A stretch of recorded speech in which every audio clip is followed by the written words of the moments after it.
good, guys? It's Ilsun 4K, and I don't even need to do the whole "you know why you're here, I know why you're here" thing. No. You know why you're here. We're here to talk about the granddaddy of them all. If we're talking about Horror-Ween movies, which is, of course, my month-long special on horror movies that take place on Halloween, and Horror-Ween movies don't get much more famous than the granddaddy of them all, Halloween. Yes, while far from the very first movie that take place on Halloween that was a horror movie, it is the most iconic.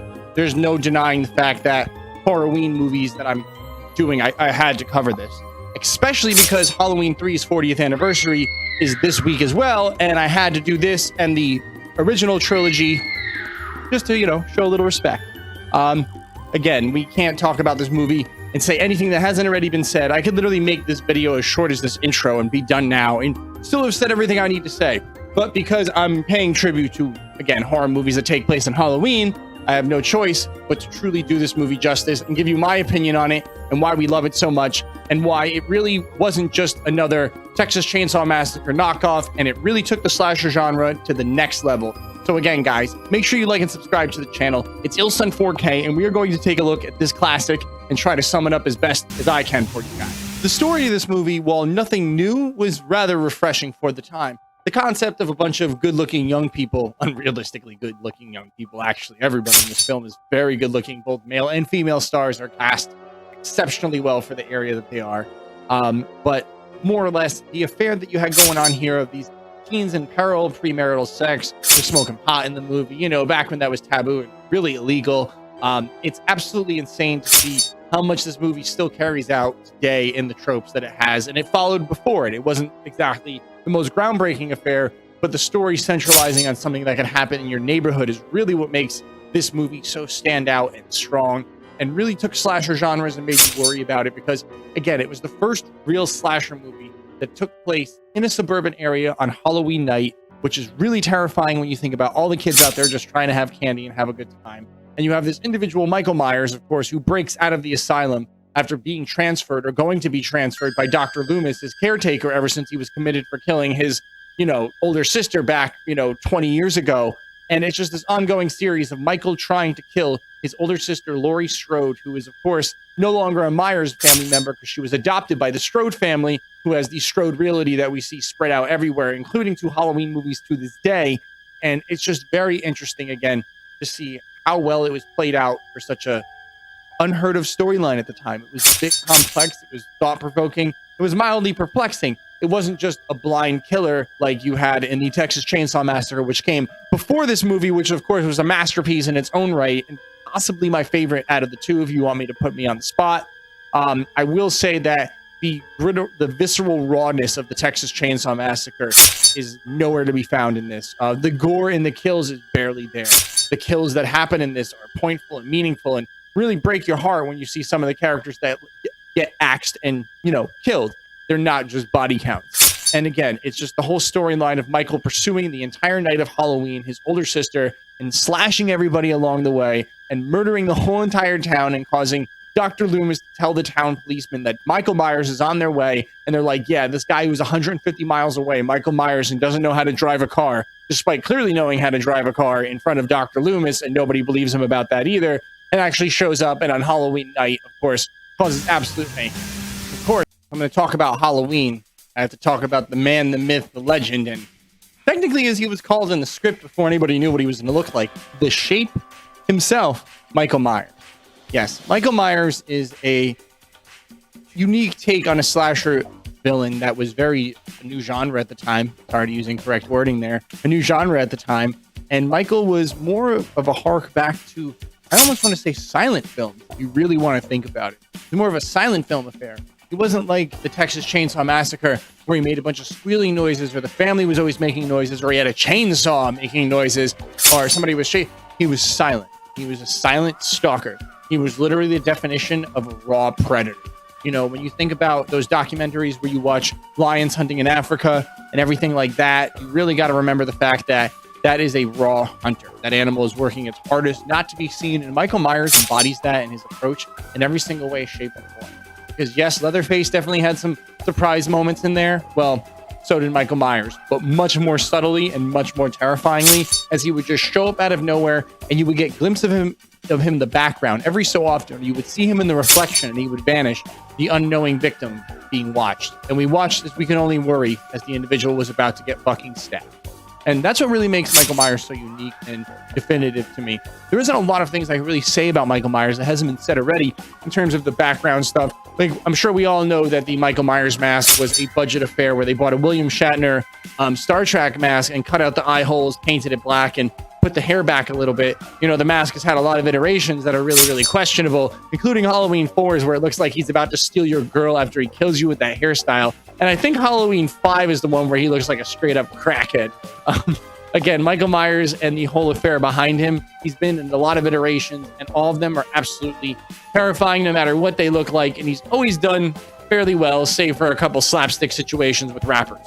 Yeah, that happened. We're not going to talk about that ever again, though. But yeah, guys, that's my take on Michael Myers and why I think he's great and what he truly reminds me of. We have this movie, of course, climax with the end battle scene, as we always see, as Laurie Strode is, of course, one of the most famous final girls in horror of all time. Jamie Lee Curtis still plays her to a T this day as a slightly enraged psychopathic older version, just perfectly.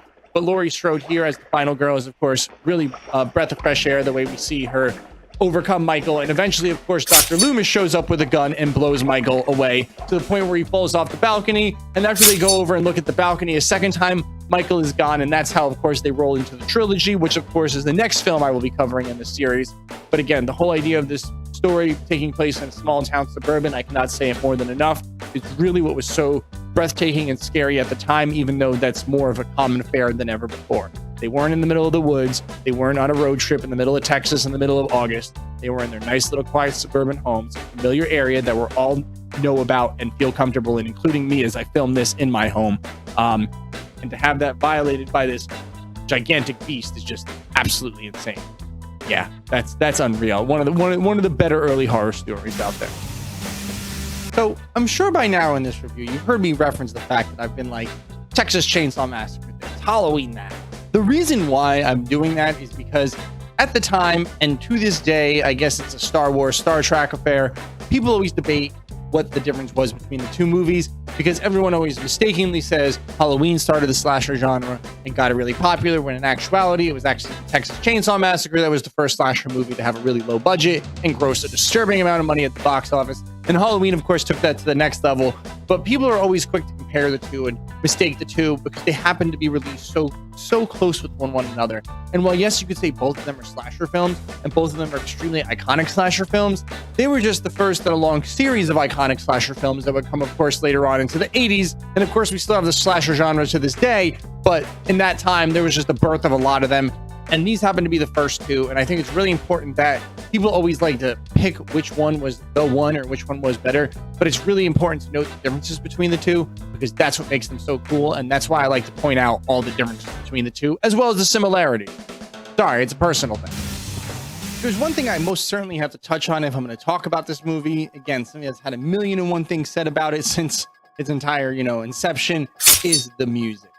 Of course, the music in Halloween is so iconic and definitive. The fact that we all know the main theme, of course, the one that we all try to play on a piano, is Since Forever, and some people can actually play it with two hands versus just one fingering it, but it's absolutely iconic. The scenes where Michael's stalking and in the lurking shadows, and you see him with that like ominous tune and the tones that they do and the chords and the dun dun shit like that. Like, sorry you had to hear that, but stuff like that really is just so, again, iconic and definitive of this series. And the entire scoring of everything is just so well done. And, everything about this film is just perfectly composed, literally. An entire scored masterpiece of a horror film. One of the first horror films to truly have an iconic soundtrack, if not the first, easily. And there's no way you could ever touch on this series without talking about the main theme and all the underlying themes and the literal probably hundreds of remixes that have come out officially for other movies, from Halloween 1 all the way up to Ends, all having their own definitive versions of this with different drums, different sound effects. It's something that's just been done over and over again and will never get tiresome and always will be a part of the Halloween viewing experience. And really, that's my take on the Halloween movie. Halloween really took a genre that was on its way to being more than just a little bit of a cult-like status in these magazines such as I have here, and being something much bigger than it was ever supposed to be or thought to be by Hollywood. Halloween was able to take the raw grittiness of the Texas Chainsaw Massacre type of fear, and I dare to say pasteurized it and made it more digestible and easy to swallow for the average viewer. And it wasn't so cover your eyes-ish. It was really hard to look away, actually, in a movie where you didn't see the killer doing 1/3 of the abilities you saw going on in other slasher films. It was a much more subtle affair. And while not many movies follow its subtlety as we watch gore increase going onward, including in Halloween 2 and everything that will come after it, such as your Friday the 13th, your Hellraisers, your Nightmare on Elm Streets, all of that good stuff, really, really cool to see how it all kind of just got bigger than it was supposed to be and grew into something bigger with both this movie and the movie before it. But this movie really being the one that just strapped the rocket to the back and took it to the moon. It's a really big deal to me to see this movie be so well recognized and still get iterations. And yes, there are a lot of misses in this series, a lot of them. I mean, this poor movie has been dragged through the mud with some bad iterations. We've had Rob Zombie's Halloween 2, we've had Halloween 4, 5, 6, and I guess a couple after that. I mean, realistically, Halloween 3 is still one of my favorite Halloweens, if not maybe my favorite. We won't talk about that out loud. Again, guys, I just can't stress enough how awesome this was and how much I had to cover this movie in my Horror-Ween special, which is, of course, my month-long celebration of horror movies that take place on Halloween. So make sure you like and subscribe to the channel if you want to see more, because this one is just the first. I'm doing the second one soon, and of course, the third one is coming at the end of the week, celebrating the 40th anniversary for Halloween 3, Season of the Witch. Make sure you like and subscribe. Make sure you catch me at 9 p.m. on twitch.tv/ilsun4k every Thursday night, streaming the Total Terror-thon Thursday, playing horror games all month long and probably a little bit after that. And make sure you catch me Saturday nights, Saturday Night Slash Fest, 10:30 p.m., going super late night, having a lot of fun on the weekend if you're not doing anything late at night. Again, guys, thanks for watching. It's ilsun4k.